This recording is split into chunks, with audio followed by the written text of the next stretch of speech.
Hello everybody, Battlewolf here, welcome back. Okay, a little bit of honesty here. This is the fourth time I have to record this video. Fraps is giving me some issues, so I had to restart the computer. And when I restarted, I forgot to activate Gearbox, which is a compression for my microphone to allow better gain.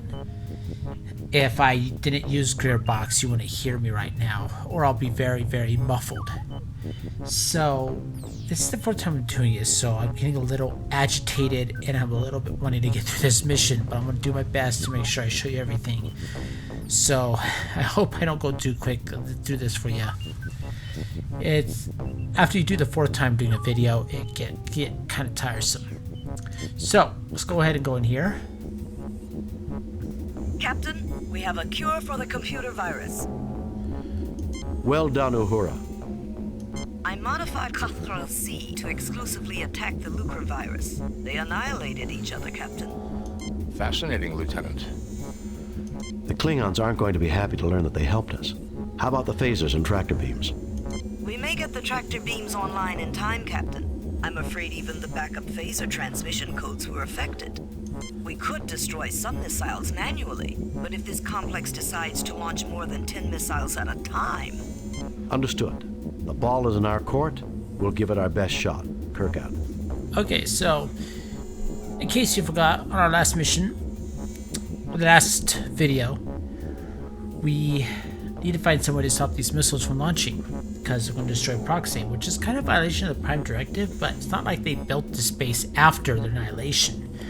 It could be that there's no record or any knowledge of the missile base on Proxy, so this is from an ancient civilization that's no longer relevant to the evolution of that planet. So this is pretty much a technical loophole in the Prime Directive that they can actually do here. Alright, let's go ahead and look at everything. You are in a corridor that connects to 3 other chambers. There are a few stress fractures on this beam, but it still looks to be quite sturdy. This door appears to be very solid. This panel is designed to receive an ID card to make the door open. This doorway leads to another area of the complex. At least the Enterprise is safe. Unless the computers decide to send more powerful viruses to the Enterprise. Then we're just going to have to prevent that. When I retire from Starfleet, I'm going to write one heck of an autobiography. Fascinating, Doctor. I look forward to reading it. That way I can finally get someone to listen to me. Please allow me to concentrate, Captain. This machinery is incredible. Are all your landing missions this much fun? I might never leave this place. As soon as this mission is over, Ensign Mosher is going to write his sister, who serves on board Pegasus Science Station, and gloat about everything he's seen. So far, this mission has been boring from a medical standpoint. Considering the last several missions, yeah, it is. Spock, deep in thought, analyzes the Lucre computers. James Kirk seems relieved by the good news from his ship. Let's go ahead and scan everything. Circuits and atmosphere pumps are hidden in the walls. This door is made from remarkably dense alloys. Even our most powerful phaser rifle or welder would not be able to penetrate it. The thing must be almost as tough as a starship hull. Indeed, Ensign, and considerably thinner. A remarkable achievement in metallurgical engineering. This panel has a slot in it rather than a keypad. The slot bears traces of triphosphorus silver, and power is currently running to it. I am recording the pattern of this lock into my tricorder. Interesting. Triphosphate silver traces. Scan the beam. Nothing to report, Captain. Okay, let's go ahead and contact Enterprise. No change, Captain. Any progress on the planet? We're making our way through. Keep your fingers crossed, Lieutenant. Captain, we'll help you all we can. Right now, I'll take anything that works. Kirk out. Okay, well, let's go ahead and head into this room here and see what we can do.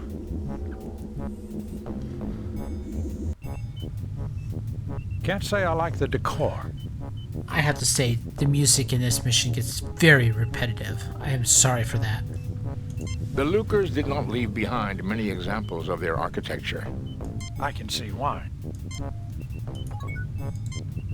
Captain, with the 3K AG content of the surface rocks and the tricorder scan of the pattern inside the lock, I believe the laser drill can be used to fashion the ID card needed to open the sealed door in the other chamber. 3KAG is a scientific notation of triphosphate silver. K is phosphate on the potassium. Now, 3K is phosphate, but scientific notation in this is not correct. To have something triphosphate, it needs to be K3AG, like H2O, dihydrogen monoxide, which is water. 3KAG is not the correct way to write this. Now, since triphosphate silver doesn't exist in our time, I will put a pass to this, but this is the incorrect way to write down triphosphate silver. It should be K3AG, but we'll let it pass.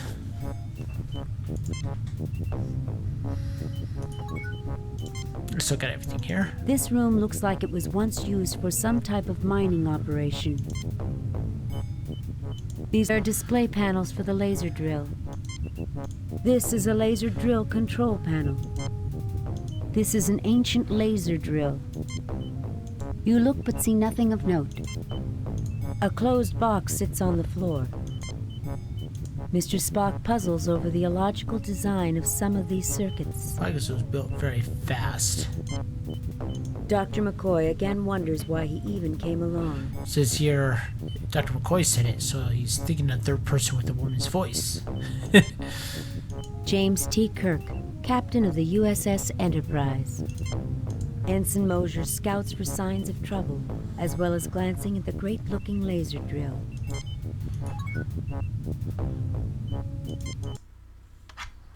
Looks like a museum piece to me, Captain. This is one heck of a museum, Ensign. Still a mess, though. You're right. This is a mess. Why was I even brought down on this mission, Jim? I'm a doctor, not a welder. This technology is cruder and less efficient than the rest of the complex, Captain. Alright, let me go ahead and open this up. Well, let's first have Spock scan it first. A storage box of some kind. I detect no dangerous substances. Alright, let's see what's in there. This box contains old wire and connectors. Ooh, is it USB? No, it's prongs. A length of wire with some sort of connector at each end. Alright, let's have Spock continue scanning this area. The mine shaft was drilled out of the lunar rock by a laser device similar to the one mounted in the ceiling. The drill is unremarkable, except its aiming component is corroded and frozen in place.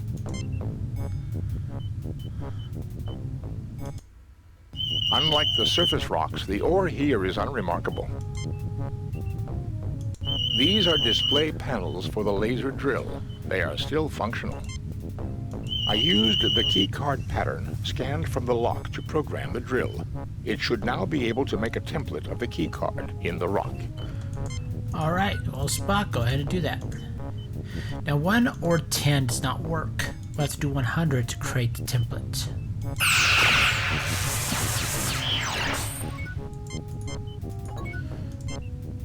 The laser drill has cut a template for the keycard in the stone. Now, if you remember, it said triphosphate silver was in traces inside the keycard, so I bet they made the keycards out of this stuff. Alright, let's get out of the way. Tell Spock. 1 or 10 will work. 100 will vaporize the rock, so let's do 10.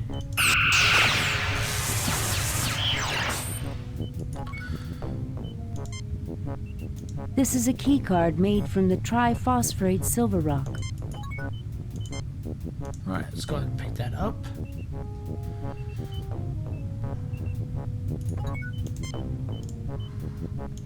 One Starfleet issue medical kit. That's not what I clicked on. A duplicate of the pass card you made from triphosphate silver. Okay, well now we got the key card. Let's see if anything's happening on the Enterprise. Nothing new to report, Captain. And she'll say that for the rest of the mission, so we don't have to keep on checking with them.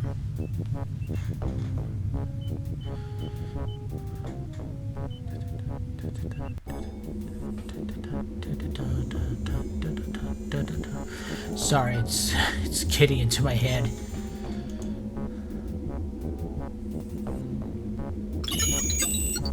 Alright, let's go in here and see what we can see. Fine. Whatever. This appears to be the brain of Scythe.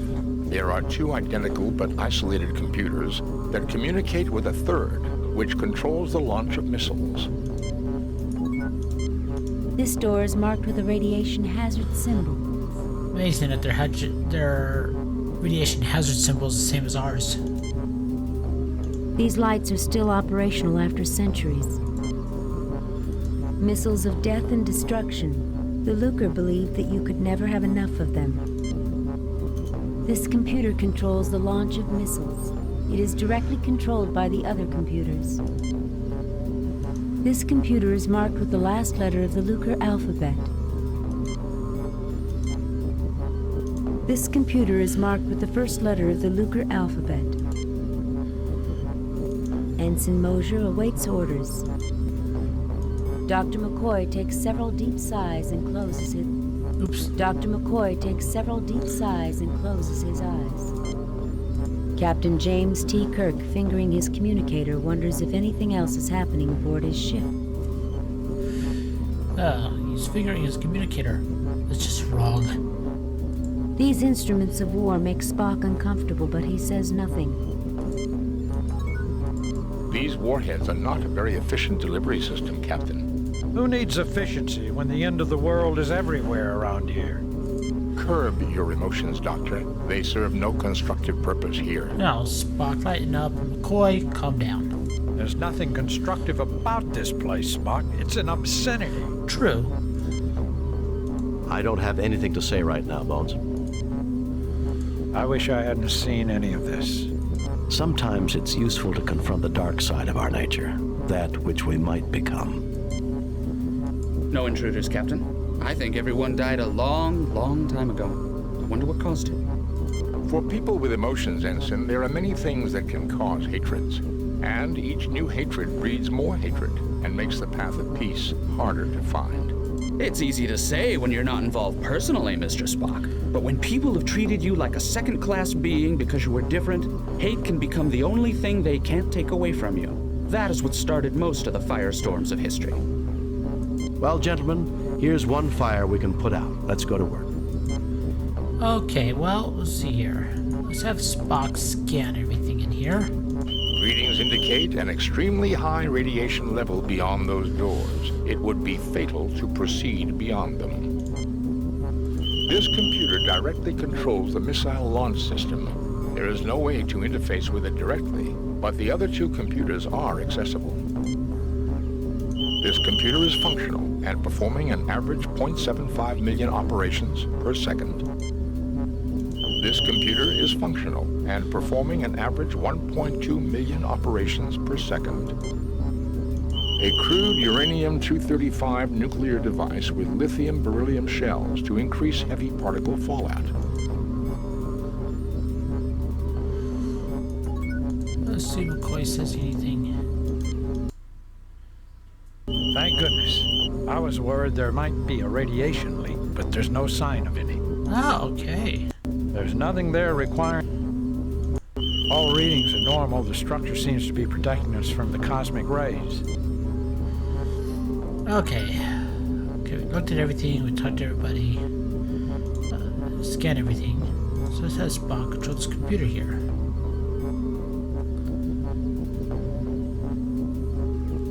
Welcome to Side Operations Center, Omega Unit. Estimated time to optimal launch range, is 1.31 hours adjusted. Okay, let's check the other one.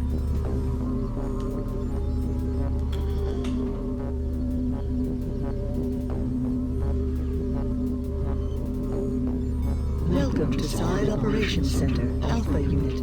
Estimated time to optimal launch range is 3.21 hours adjusted. Captain, something is wrong with the computers. They may be twins, but they are not identical. It appears they are out of sync, Captain. I have to assume the Alpha unit has a virus, which is using up an incredible amount of computing time. They report different optimum launch times, which is right. Given the elliptical orbit and the range at which they will pass Proxtree, the Omega unit is correct, but the window is very narrow. A variation of minutes will mean the missiles run out of fuel and fall harmlessly into the sun. Can you reprogram the Lucas computer to give us that time, Mr. Spock? Reprogramming an old alien computer is not simple, Captain. The odds against success are 10,221 to 1 against. What? No decimal point, Spock? Too bad old Omega here couldn't just take a sick day and miss the firing. Sick day. Sick bay? No. I don't think so. Because the two machines are isolated, the virus did not spread from one to the other. If we could only bridge them. Oh, to bridge them, you need to connect them together. So, let's see if this wire will work. Well, something's happening. Whenever they have animation, you know he does something correct. The connector snaps into place.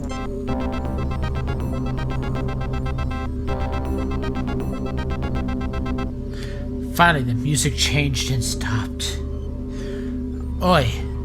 Okay. Well, let's have Spock access this computer here.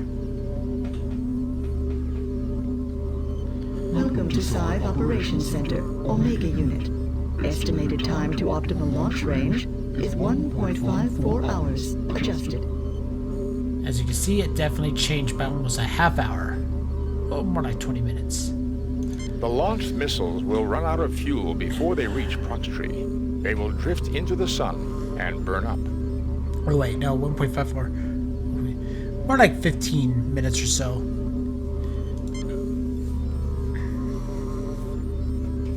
Kirk to Enterprise, how are the transporters, Scotty? They're operational again, Captain. We're ready to bring you back at any time. Bring us home.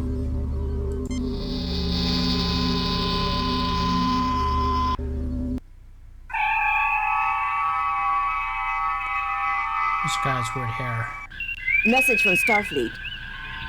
On screen, Lieutenant. We have read your report on the problems at Proxima 3 and evaluate your performance at 100%. You and your crew received 4 commendation points. What I meant by him having weird hair is, it just seems like parts of his hair is slightly blue up here at the top of it. But we got 100%, so I did everything right. A perfect mission, Jim. You are a model for all Starfleet. Hard to believe that Earth came so close to the brink itself. Yeah, Dr. McCoy is supposed to say that, but Kirk said it. Vulcans, too. Both, in the end, looked into the abyss and came to the only logical conclusion. Logic? Humans? I'm dreaming, Jim. Sometimes it is harder and braver to make peace rather than war. And here's Spock said it now, Captain Kirk. Sounds like emotion had its part to play in a positive sense, too. And Kirk's bubble changed color schemes. There's little technical issues at the end of this game. I don't know about you, but I'd like to bid an emotional goodbye to Alpha Proxima myself. Take us out of orbit, Mr. Sulu.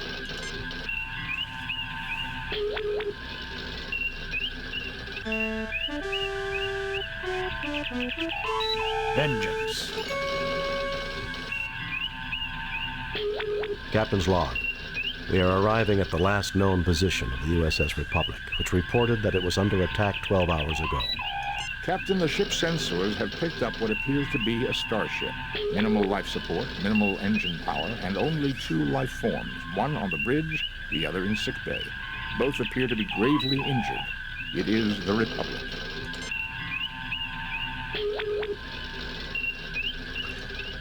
Oh boy. Spock, come with me. Mr. Scott, you have the con. I am preparing an information packet for Starfleet. Shall I send it or wait for you to return? Send it now. If a hostile ship arrives, head immediately for Starbase 24. Okay. With this mission, the original floppy disk was a very quick away mission and a ship-to-ship battle. Well, 3 ships against 1 battle. Little spoiler for you. Now, with the CD version, they changed that. You have an option to make the away mission I would have to say about 10 times longer than the original by using Choice 1. Choice 2 allows you to do the old floppy disk version. I really like to applaud Interplay for allowing the access of 2 different missions. But for this Let's Play, I am doing the CD-ROM version, so therefore I will be doing Choice 1, but I'll show you what Choice 2 says. Wait until we get back. No sense giving Starfleet incomplete information. If anyone else arrives, beam us aboard and raise shields immediately. As you can see with the last sentence, that's the reason why the next one is very short. But we'll do option 1. Send it now. If a hostile ship arrives, head immediately for Starbase 24.